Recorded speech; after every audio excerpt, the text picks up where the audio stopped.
Hey guys, so today I'm going to be looking at men agree on things that are harder for women. So yeah, let's just get right into the video. Creepy people following you. My girlfriend walks home from work sometimes. It wasn't far and it was in broad daylight. This guy drove by and asked to give her a ride. She declined, said she was almost home. When she got home, she told me about it and how he kept driving up and down the street looking at her afterwards. He followed her into the apartment complex and parked his car to watch her go into the apartment. Oh no, so now he knows where she lives? I don't think I would have went home. I think I would have just went into like some store or something. Because what if he just waits outside her home one day? That's creepy. That's scary. Oh my gosh. I was obviously upset. I went out with her so she could point him out, but he had left. It was weird. I told her to call me right away if she sees him anywhere near here. Oh no, now he knows where she lives. I would be so paranoid, honestly. That is creepy. That's so true. Yeah. Do men ever get followed like this? Are they ever like, hey man, let me give you a ride? I honestly can't believe she actually went home though. Aren't we taught to not go home if someone is stalking you or following you, because then they would know where you live and that's even more dangerous? Yeah, I think if you're being followed, just go to like the nearest store or go to a place where people are there. Public restrooms always seem to have more of a line than men's rooms. Plus, y'all get to sit down on every nasty public toilet you have to use. That sucks. Oh, that's so true.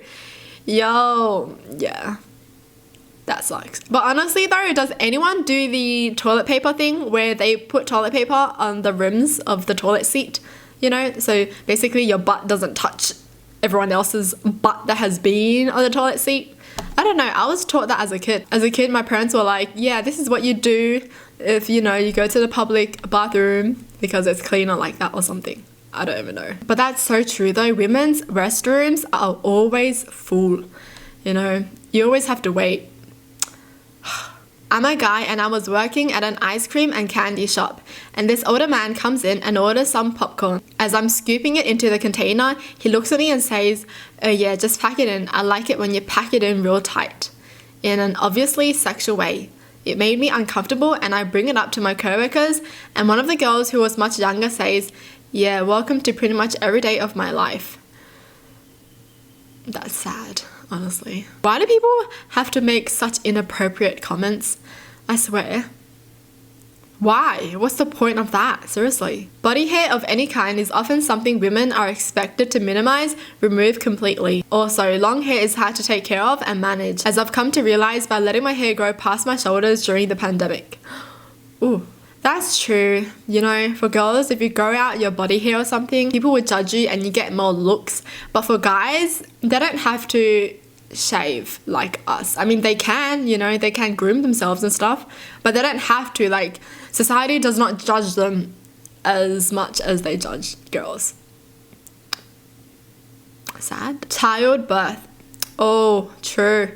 You know, as a kid, I was always like, why do we have to be the ones to give birth? But honestly though, when I was a kid, I thought men could give birth too, because I believed my dad gave birth to me. Because my parents would lie to me. I don't know why they would do that, honestly. They would always be like, yeah, your dad gave birth to you. Do you see that big scar on his stomach? He has a really, really big scar on his stomach. So I thought that was from me, you know?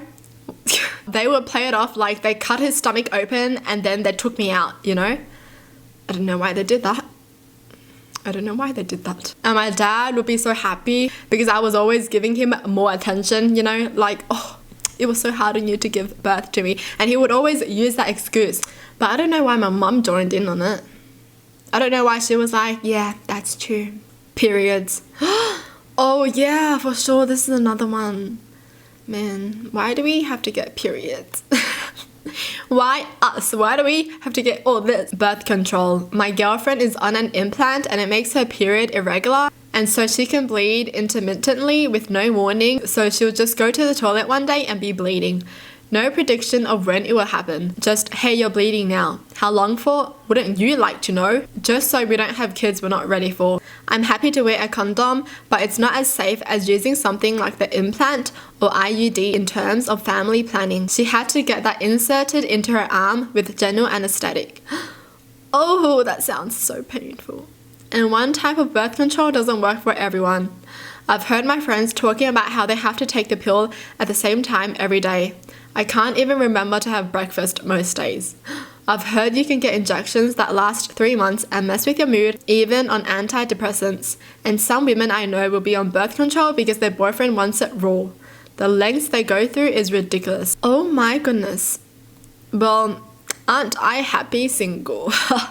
And I heard that sometimes for some people it makes them break out really bad. Or like, you know, everything is just going crazy in them. Hormones are crazy, man. Getting catcalled. Specifically, I'm a guy that got catcalled a lot in high school and college. I ran distance in tiny short shorts and that's it. I took it in stride. None of it ever bothered me. And that kind of colored my opinion of catcalling. Not that I approved it, but that it wasn't that big of a deal. Then I had a girlfriend in college and she got catcalled while I was walking her home at night. It was a distinctly different experience. Turns out I never once felt threatened by my catcallers, but hers were definitely scary and threatening. It was a completely different experience and really frightening. Oh my gosh, that's true. Why do you have to be that jerk to catcall? Seriously. Jeez.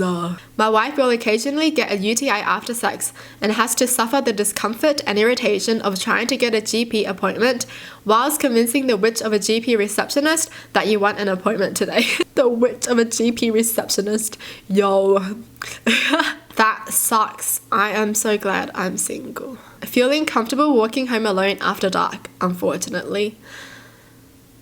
Oh man, this always scares me. Even if I'm walking home with a friend, it still scares me if it's like in the dark. Ugh. Oh, I remember one time, okay, I don't know if I was just being paranoid, but I was walking home with a friend and it was like pitch black. And then we saw 2 guys and they walked behind us and okay, I think I heard get them. Okay, but I don't know if that was what they actually said, but I heard them say something and they were just behind us. And then I was like to my friend, run, because luckily her house was like just right down the street, so we ran back to her house. But while running, we pretended to play off like we saw her mum. We're like, hi, you know. Oh, scary. Honestly scary. But I don't know if I was being paranoid or like, I don't know, you know, when you walk home in the dark and all you can think about is just, oh no, what if someone kidnaps me, especially if there are 2 guys walking behind you so suspiciously. But yes, I don't know if they were about to kidnap us or anything, but that was what I felt. I felt like they were. So that's just how we feel every time we walk home alone at night. Yeah. Finding clothes with pockets. Oh, I'm so glad men know this. I'm so glad. That's true. Why don't we ever get pockets? Like jeans, right? We have like the tiny pockets. What do you want us to put in there? Candy? And also, why do we always have so many fake pockets? Jeez. Being forced to be aware of your surroundings anywhere you go, like you always fear of a bad encounter. Oh my gosh. Yeah, that's true. And finally, not being acknowledged while being out with a man. Many times I went to restaurants or shopping with someone, everyone always comes up to me instead of my date. One time during shopping for PC parts, I had to state that she wants to buy something, not I, after many times of telling the salesman to talk to her. Wow. I want to buy the PC. Oh my gosh. If that actually happened to me, I'll be like, excuse me, I'm the one who wants to buy the PC, not him. Menopause. Ooh. Irregular periods, vaginal dryness, hot flashes, chills, night sweats, sleep problems, mood changes, weight gain and slow metabolism, thinning hair and dry skin, loss of breast fullness. Oh my gosh. I'm not excited for this at all. Gaming. When a girl is gaming, it's always dudes telling her that she's a pick-me girl and that she only plays Minecraft, that she doesn't know anything, etc, etc. Just them being disrespectful and annoying. These are the type of guys who don't have girlfriends or shouldn't have girlfriends because they clearly don't respect girls at all. But it is a pattern that I noticed. Many of the guys who are in relationships, they are normally very good sports, you know, like it's just crazy. Progressing in a career while still wanting to have children. Oh, wow, this hit deep. Oof. Well, that's it for the video. Hope you guys enjoyed. Tell me in the comments down below what your thoughts are. And as always, thanks for watching. Hope you guys liked it. And I'll see you guys next time. Bye.